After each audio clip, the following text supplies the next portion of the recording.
A tablet you may not have paid any attention to, massive multi-touch, the first glasses-free 3D notebook, and more. I'm Callie Lewis. Welcome to Geekbeat TV number 224.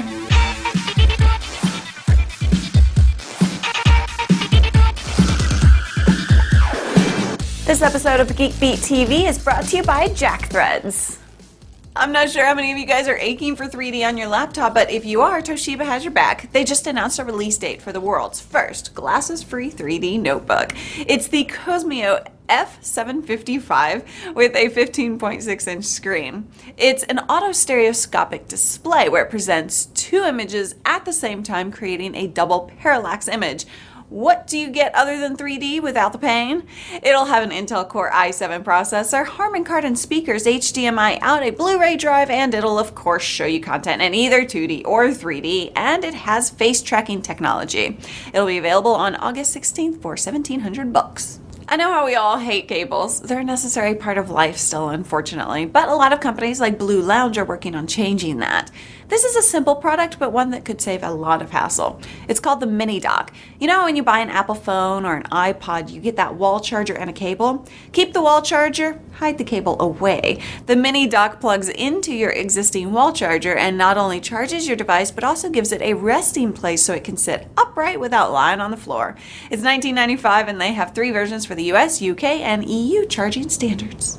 When I'm on a road trip and I drive by houses or even neighborhoods where there's ivy all over the building, even though I know how much work it is to keep up, I think it's so beautiful. A lot of people do, which is why SMIT created Solar Ivy. It's a twist on solar panels that's designed to be visually attractive and give the appearance of ivy on a house. Each leaf produces up to 4 watts of electricity. We get the impression this is meant as an add-on to panels on the roof, but they seem pretty efficient.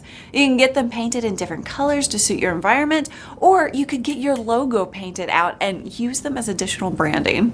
Have you heard of Jackthreads? It's the perfect way to get name brand clothes without the name brand prices and without having to shop in the middle of mall crowds. You can save up to 80% on Kidrobot, Hurley, and Stussy. Now, there's a wait list, but if you use jackthreads.com/geekbeat, you'll get instant access. Be sure to use that URL to let them know where you heard about them, jackthreads.com/geekbeat. I promised you a tablet you may not have heard about. Some of you have, but I wanted to give this a little attention. Geekbeat blogger Leland Flynn loves this thing. What's different about it is that it has a stylus. Now I know how old school that sounds, but I'll let him explain. So one of the best things about this tablet is its aluminum unibody construction. I would almost say that it's a ruggedized tablet, but it's not. But it can certainly take a beating. It's got a 1.5 gigahertz single-core Snapdragon processor, a 7-inch screen with a 1024 by 600 resolution. It's got 1 gig of RAM, and the unit also has a 5 megapixel camera. If you see here, we've got a comparison shot between the Samsung Galaxy Tab's rear camera and the Flyer's camera. The image quality on the Flyer leaves something to be desired, but it's still not bad for a tablet. So the unit does have Bluetooth 3.0, GPS, and of course Wi-Fi B, G, and N. You can also get the tablet with 4G on Sprint as the View 4G.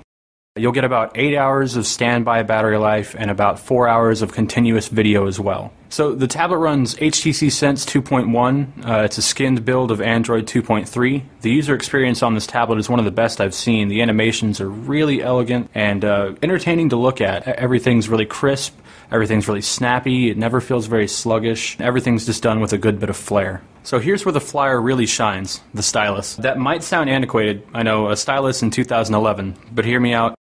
Tapping the stylus on the screen captures a screenshot from any view and allows notation and sketching in a variety of colors and brush types. It makes demonstration and SketchUps quick and easy, and all I could really ask for here is like a Photoshop-style color picker, because you have a very limited range of colors, more brush types, and a dedicated sketching app. This would be something that I would draw on for sure. See the whole review at geekbeat.tv/HTC Flyer. Thanks so much for joining us each show. We have some really exciting news coming up you won't want to miss, so be sure to sign up for the newsletter, geekbeat.tv/sign-up. See you soon. I'm Callie Lewis. Bye-bye. It's the Quasimo, I guess? Quasmio. Let's try that. Video!